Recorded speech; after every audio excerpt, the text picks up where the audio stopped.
The Real Estate Photography Podcast is brought to you by TourBuzz.net, high-definition virtual tour and photograph hosting, now with interactive floor plans. Sign up for your free trial today.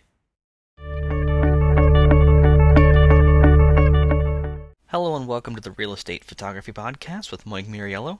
Today we have a composition tip, and what we're going to be talking about is kind of elaborating on one of those original composition tips about focal length and sort of how the compression effect impacts photos.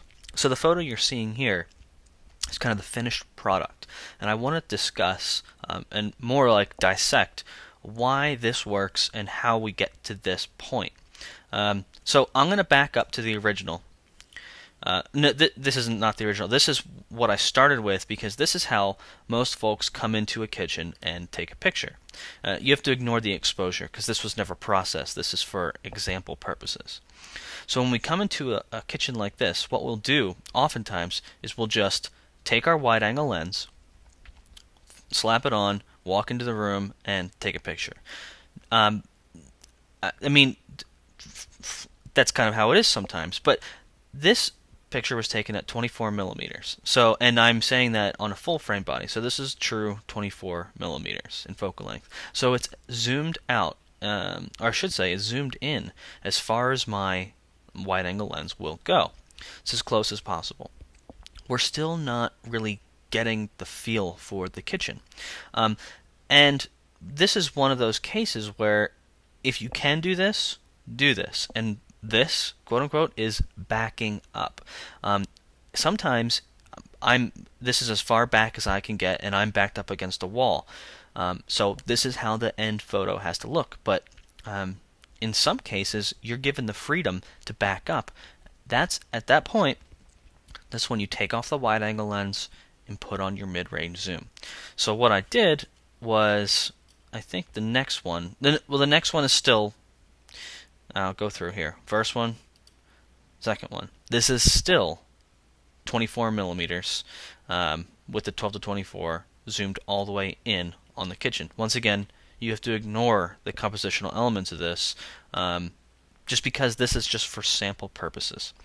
Once again, doesn't show us the room, doesn't show it intimately enough. Okay.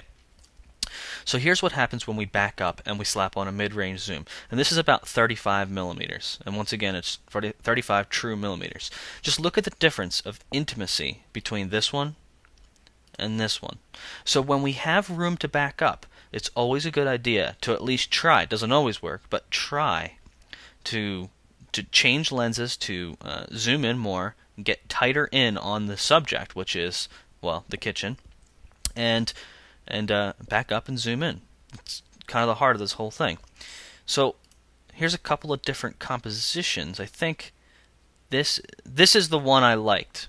And what I did with this is I then cropped in a little bit. Okay, that gets us, we're getting there. And there's a couple of things that I don't like about the image. There's scuffs here. There's this vent here, which kind of ruins just the recessed lighting look. There's a water stain here, and there is a juice bottle and lemon there, or orange there, that I missed. I missed that. So what I did, I didn't take these out, but I did take everything else out, and the tone changed. Oh, by the way, I don't like that chair either. So I took that out. That gets better in the next one. Took the scuffs out, took the vent out. And I changed the tone to what I wanted it to be. And then what I did finally was I cropped in.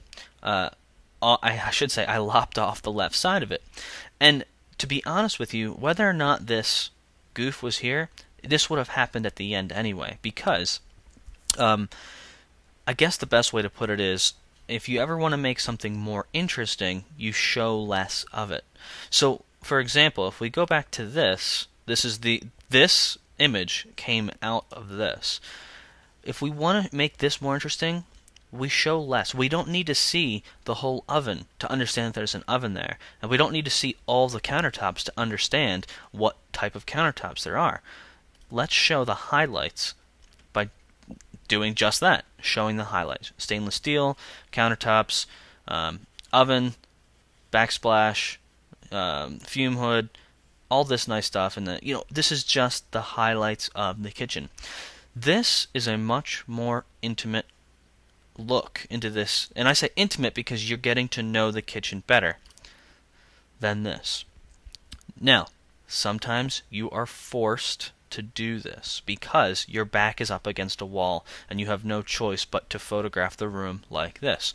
But once again, the more you see, the less you know. This tells you a much better story than that. So, with that, I leave you with those points. If you can, back up. And then when you back up, slap on a mid-range zoom, tighten in, focus on the important things in the room. Don't be afraid to touch up things that legitimately can be touched up, and go on from there. Well, thanks for watching. Have a good one.